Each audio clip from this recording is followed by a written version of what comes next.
C'est Patrick.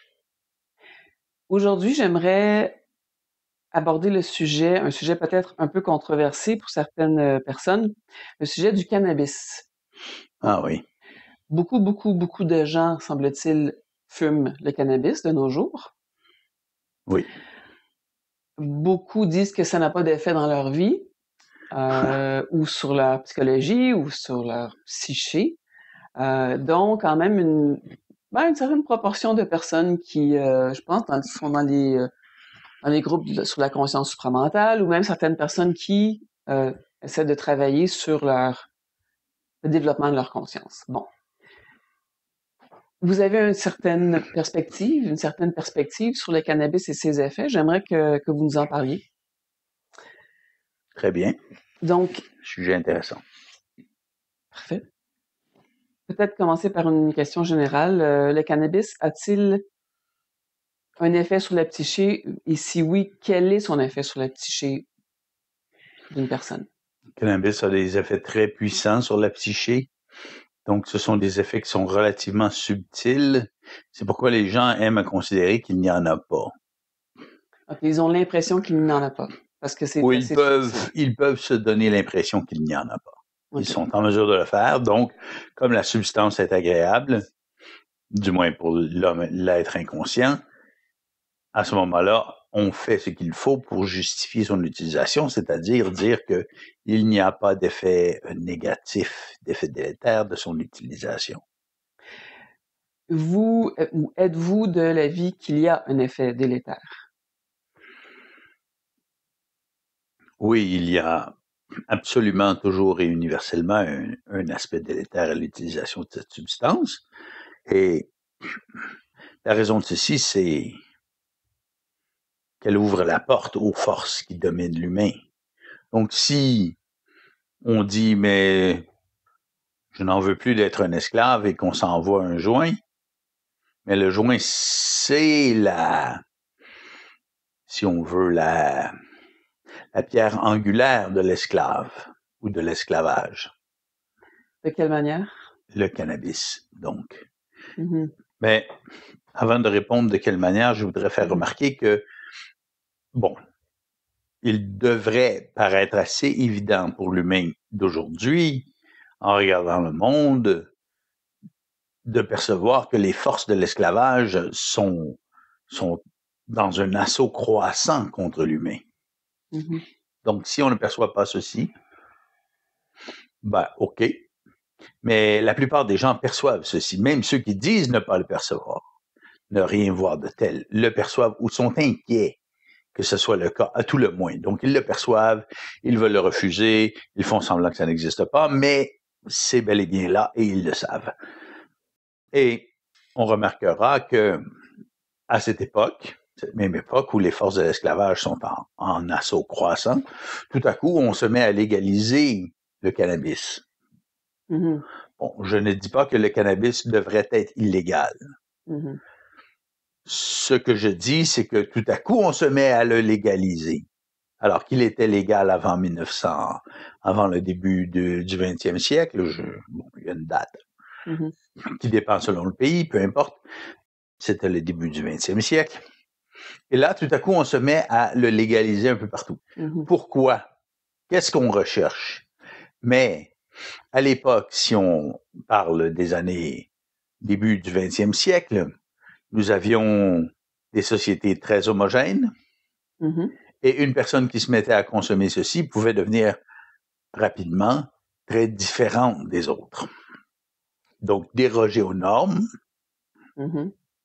déranger le peuple et faire d'eux-mêmes des êtres, si on veut, pas nécessairement marginaux, bien que ça aurait été le cas, mais des originaux à tout le moins. OK. Des originaux, pas nécessairement pour le mieux de qui que ce soit, mais des originaux quand même qui dérogeraient à la structure de la société que ces forces voulaient aiguiller dans une certaine direction à l'époque. Mhm. Mais maintenant que cette destination, si on veut, de l'évolution des masses humaines est atteinte, maintenant on peut le légaliser. Et pourquoi? Parce que le cannabis, c'est un peu le soma pour ceux qui ont lu Huxley, c'est un peu le soma de notre société, 1984 que. Bon, ce n'est pas Huxley, 1984, Ouais. c'était Wells. Orwell. Non. C'était Orwell. Oui. Et non pas H.G. Wells qui lui a fait d'autres choses. Bon, peu importe. Oui. Mais c'est un peu le soma. Pour les gens qui ne connaissent pas Huxley, le soma, c'était quoi? Alors, le soma, c'est la drogue, si on veut, acceptée socialement, qui permet d'être correctement intégré au tissu social. OK. Donc, de s'adapter au monde dans lequel on vit. Donc, le soma dans Huxley, c'est ceci. Donc, si vous êtes déprimé, prenez-vous un soma. Si vous avez envie de liberté, prenez-vous un soma. Donc, vous prenez votre soma et là, tout va bien. OK. Bon, c'est exactement ça. Oui, c'est le cannabis. Effectivement. Mais pourquoi donne-t-il l'impression que tout va bien? Bonne question, oui.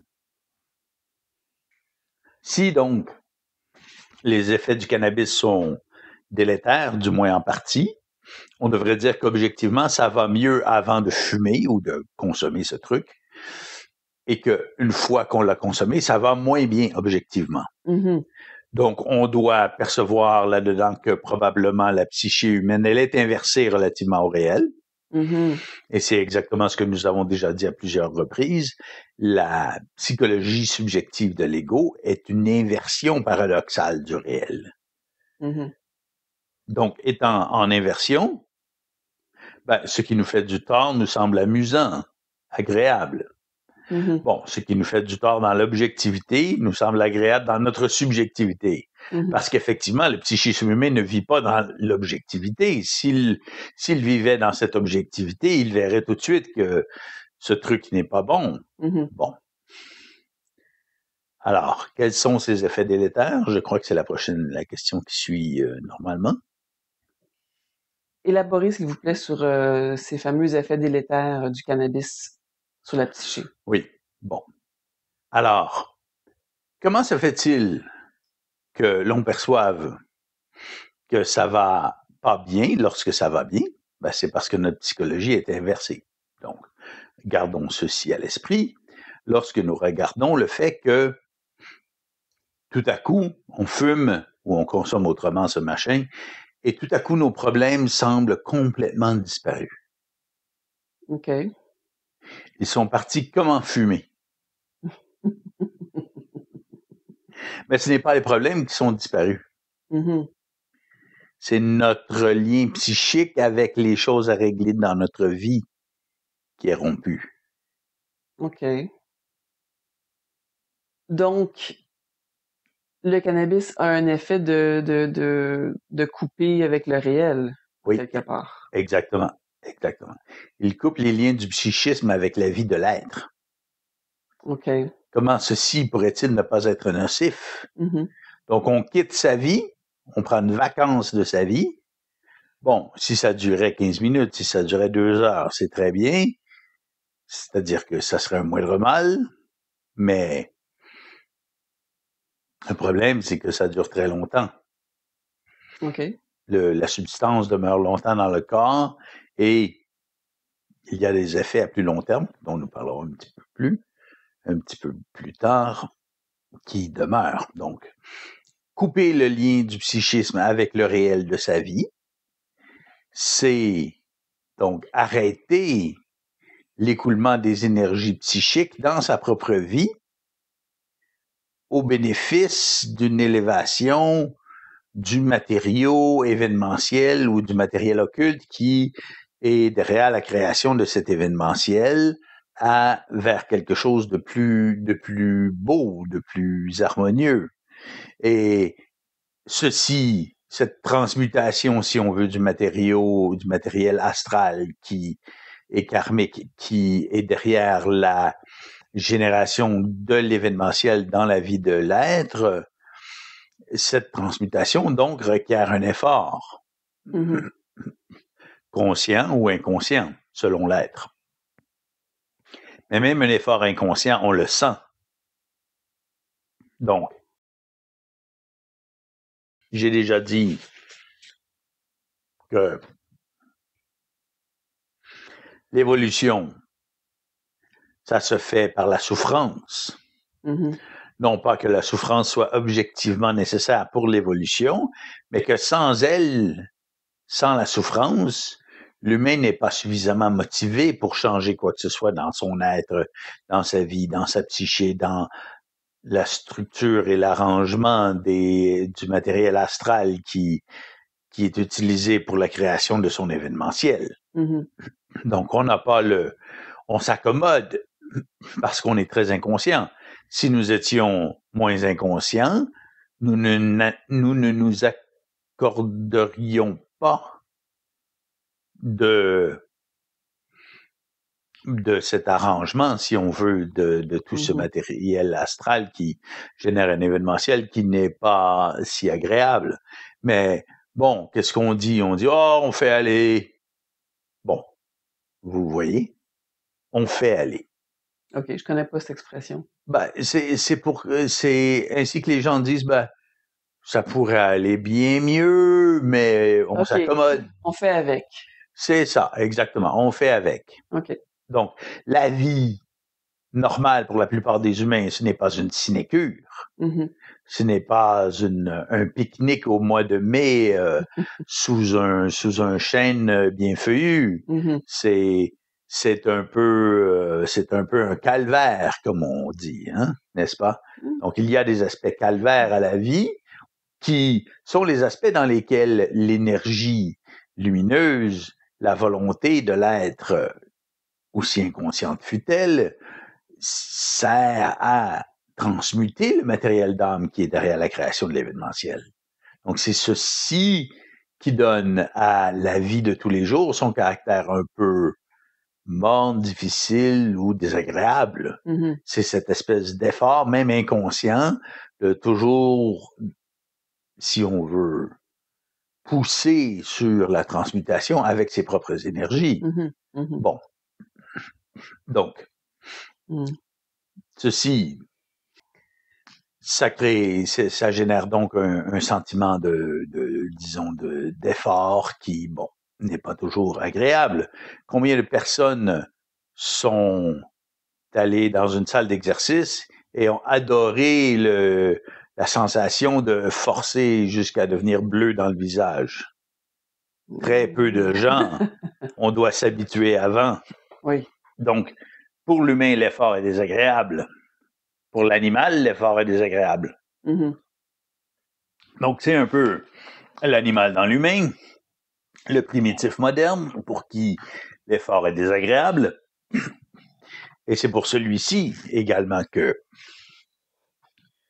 donc, couper le lien du psychisme avec ce matériel ou plutôt avec l'événementiel et le réel de sa vie, là où cette transmutation s'effectue, crée une sensation d'allègement, de soulagement, de cet effort inconscient continu. Alors, à ce moment-là, on se sent allégé, on se sent soulagé, on se sent que tous les problèmes ne comptent plus autant, sont des petits trucs mineurs dont on s'occupera plus tard, parce qu'on s'en occupe pas lorsqu'on est dans les vapeurs de ce truc. Donc, ceci, donc, c'est la cessation de la volonté de l'être dans sa vie. Donc, ne plus avoir de volonté, ce n'est pas une bonne chose. OK, donc de ce que vous décriviez, on pourrait dire que c'est effectivement une suspension de la volonté de l'être? Vous dites cessation ou suspension? C'est ni l'un ni l'autre. OK. Donc, pour éclairer précisément ce qui se produit,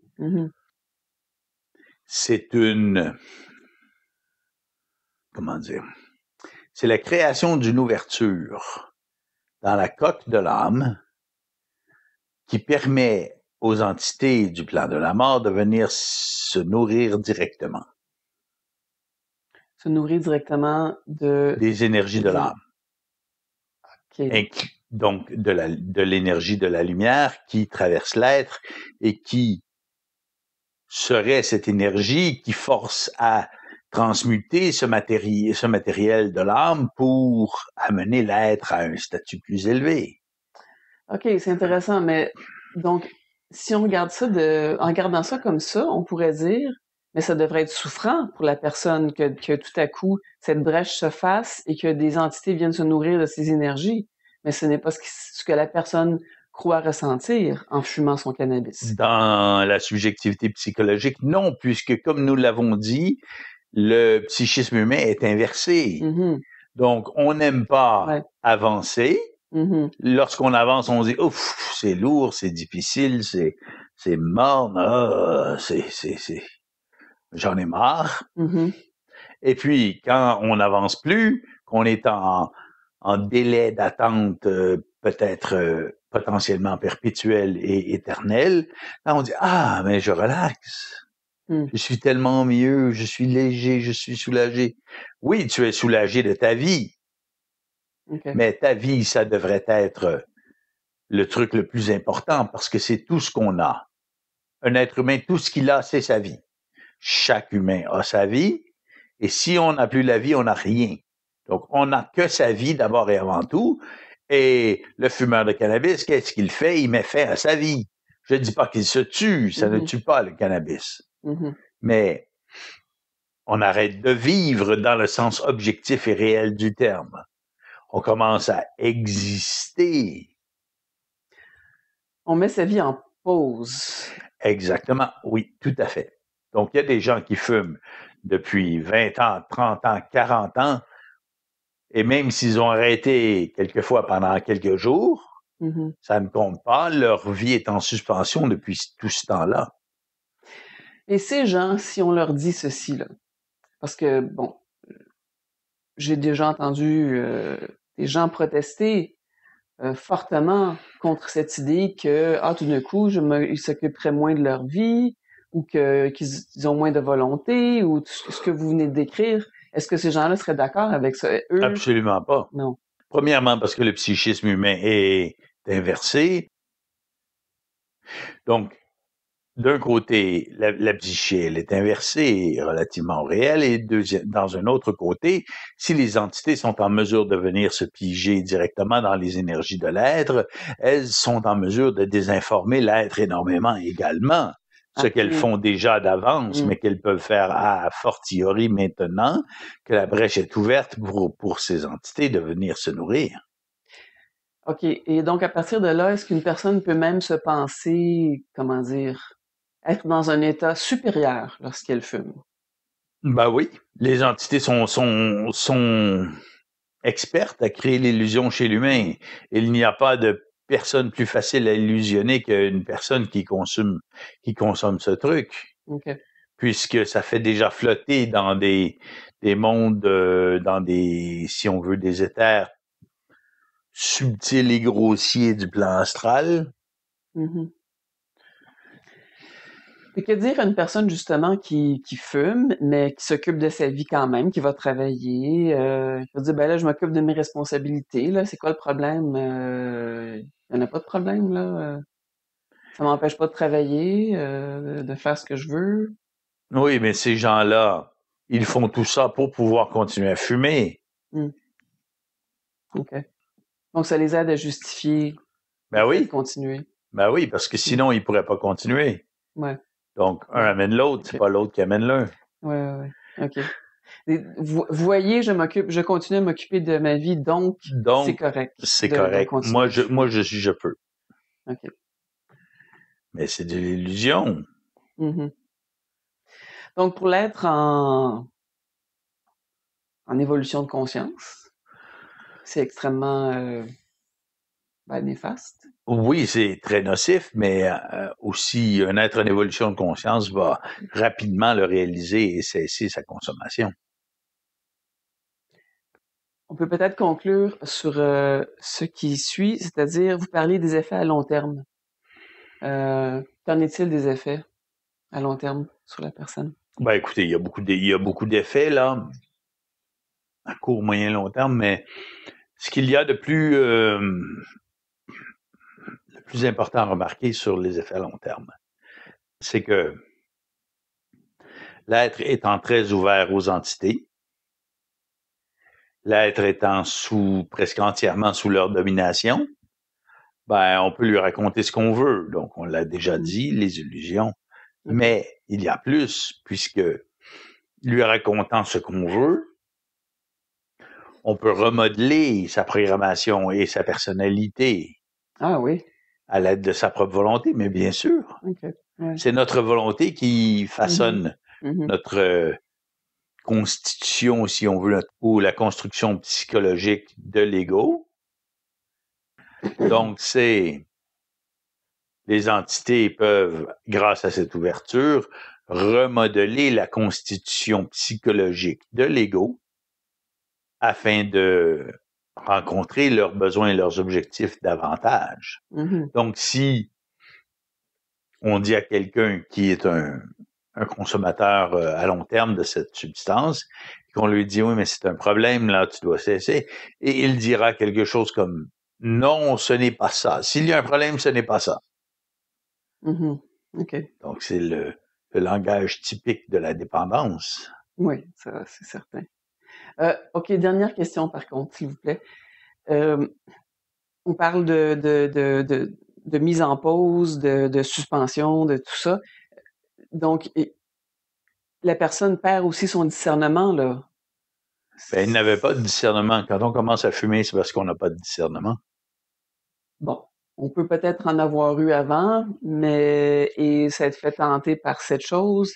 Et ce que oui, peut-être un stress, un choc. Bon, c'est ça. Oui, ça peut arriver. Bon, une fois qu'on est dedans, là, le discernement est... c'est complètement fini, là. Il n'y en a plus.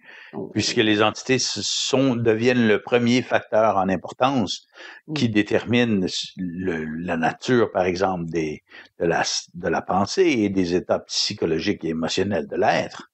Donc, étant sous la coupe de l'astral au niveau de la pensée, de l'émotion, finalement, c'est tout.